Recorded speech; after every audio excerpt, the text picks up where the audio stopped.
நான் உன்னிடம் கேட்கும் தட்சிணையை மட்டும் எனக்கு தயவு செய்து கொடுத்துவிடு. அந்த தட்சிணை நம்பிக்கையும் பொறுமையும் தான்.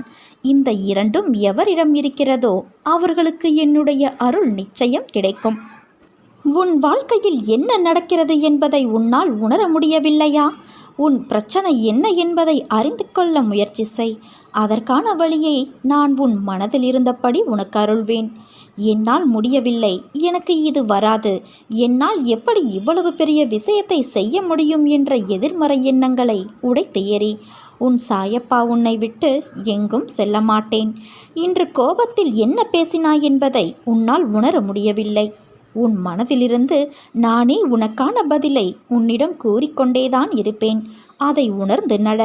மாயை என்பது ஒரு பொய்யான தோற்றம்.